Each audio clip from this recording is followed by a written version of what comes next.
नमस्कार। चैनल ज्योतिष आपके लिए में आपका स्वागत है। मैं श्री राम स्वामी। आज हमारा चर्चा का विषय है पंचमुखी हनुमान जी की उपासना के बारे में। पंचमुखी हनुमान जी आमतौर पर सभी जानते हैं कि किसी भी प्रकार की बाधा हो, पीड़ा हो, भूत प्रेत बाधा हो, शत्रु बाधा हो, मुकदमेबाजी की बाधा हो, शरीर रक्षणार्थ हो, पंचमुखी हनुमान जी की उपासना बहुत ही लाभकारी है। पंचमुखी हनुमान जी ने जो रूप धारण किया है वो एक साथ कई शक्तियों से लड़ने के लिए धारण किया है। उनका जो कपि रूप है, स्वयं का जो रूप है, वो शत्रुओं के संहार के लिए है। नृसिंह रूप जो है ये प्रेत बाधा के लिए है। भूत प्रेत पिशाच डाकिनी शाकिनी इनकी बाधा को दूर करने के लिए है।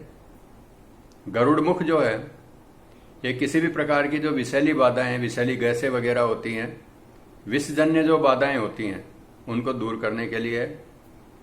वराह मुख जो है ये किसी भी प्रकार की जो महामारी है, अमंगल को दूर करने के लिए है। हयग्रीव जो मुख है वो किसी भी प्रकार की जो ऊपरी बाधा हो, दुर्बुद्धि की बाधा हो, अन्य किसी प्रकार की बाधा हो, सर्व बाधा को दूर करने के लिए। इस प्रकार से हम देखते हैं कि ये जो पांचों मुख हैं इनके अलग अलग कार्य हैं।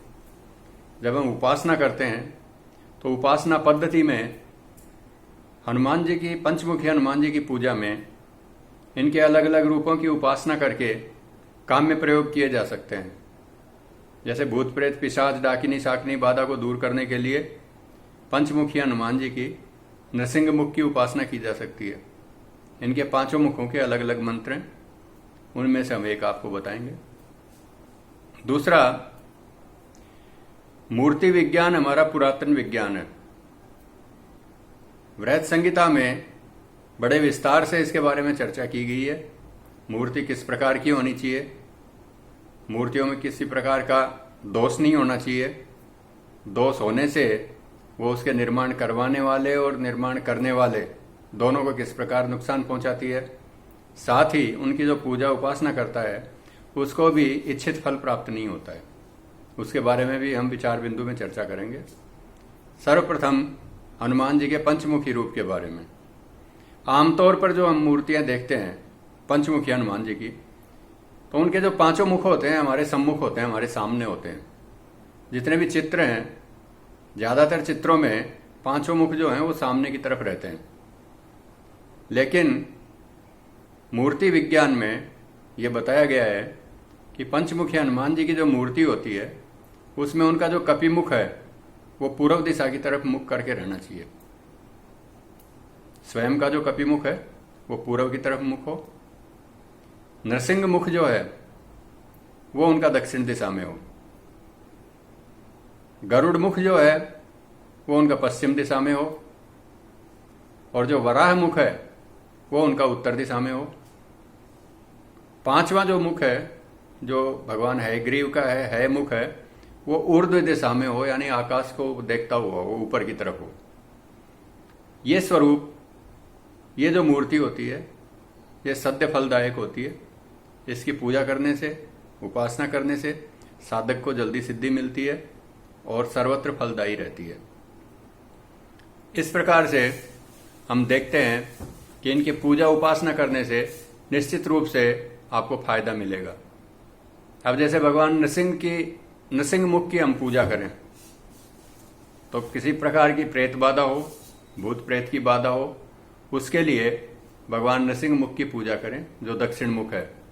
उसमें कहा गया है कि ओम नृसिंहाय नमः दक्षिण मुखाय पंचमुख हनुमते कराल वदनाय नारसिंहाय नारसिंहाय ओम हाम हीम हूम होम हुम सकल भूत प्रेत दमनाय स्वाहा। यह भगवान नृसिंह का पूजा का पंचमुखी हनुमान जी का मंत्र है। इस मंत्र के आप 10,000 जाप करें, दशांश हवन करें, इससे मंत्र सिद्ध हो जाता है और किसी भी प्रकार की जो बाधा हो वो दूर हो जाती है। अब आज का विचार बिंदु में हम इस बात की चर्चा करेंगे, यदि मूर्ति विज्ञान के अनुसार अपने परिमाण से नहीं बनी हुई है या उसमें किसी प्रकार का दोष है तो किस प्रकार की बाधा पैदा करती है। अधिकांग मूर्ति जो होती है, जिसके अंग कोई बढ़ा दिए गए हों, उसको अधिकांग मूर्ति बोलते हैं। अधिकांग मूर्ति की जो निर्माण करवाता है, स्थापना करवाता है या निर्माण करता है, शिल्पकार जो निर्माण करता है, दोनों को राजव्यय की समस्या पैदा रहती है। कोई सरकारी समस्या पैदा हो सकती है, कोई पुलिस की समस्या पैदा हो सकती है। इस प्रकार का उनको दोष रहता है। हीनांग मूर्ति, हीनांग का मतलब ये है कि कोई अंग यदि कम कर दिया गया है या छोटा कर दिया गया है, तो इस प्रकार की जो मूर्ति होती है वो रोग पैदा करती है। करने वाले, बनाने वाले और उसकी स्थापना करवाने वाले दोनों को ये समस्या रह सकती है। साथ ही जो ऐसी मूर्तियों की जो पूजा करते हैं उनको भी यथेष्ट फल प्राप्त नहीं होता है। क्रसोदर और कृशांग मूर्ति, जिनका उदर है वो छोटा हो या जिनके जो अंग हैं वो कृशकाय हों, ऐसी मूर्तियों से धन हानि होती है। जो उसकी स्थापना करवाता है उसको भी धन हानि झेलनी पड़ती है, जो बनाता है उसको भी धन हानि होती है। क्षत मूर्ति का मान लीजिए कोई अंग किसी स्थान से टूटा हुआ हो या भग्न हो, इस प्रकार की जो मूर्ति होती है, ऐसी मूर्ति बनवाने वाले के ऊपर, बनाने वाले के ऊपर शस्त्राघात होता है। किसी प्रकार शस्त्र से उनके ऊपर आघात हो सकता है। इस तरह की समस्या रहती है उसमें। कोई मूर्ति यदि बाईं तरफ झुकी हुई है, मूर्ति एकदम बिल्कुल सीधी रहती है, लेकिन मान लीजिए कोई मूर्ति अगर बाईं तरफ झुकी हुई होती है तो बनाने वाले और बनवाने वाले, उनकी पत्नी को कष्ट रहता है, पत्नी का नाश होता है। अगर दाईं तरफ झुकी रहती है, दाईं तरफ जो मूर्ति झुकी रहती है, उससे रोग होता है और आयु का नाश होता है। मूर्ति की जो दृष्टि होती है, मूर्ति जैसे बिल्कुल सामने देखनी चाहिए, हमारे नेत्रों से नेत्र मिलने चाहिए।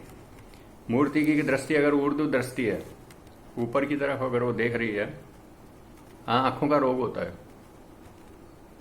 जो बनवाता है या जो बनाता है, दोनों को ही आंखों से संबंधित समस्या पैदा रहती है, आंखों का दोष रहता है।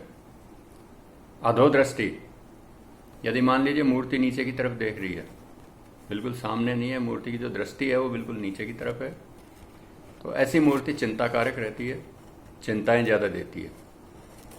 तो जब भी मूर्ति बनवाएं, इस तरह की चीज़ का खास तौर से ध्यान रखें। उसके परिमाण का, ऊंचाई का, अंगों का वृहत संहिता में बहुत ही विस्तार से वर्णन दिया गया है।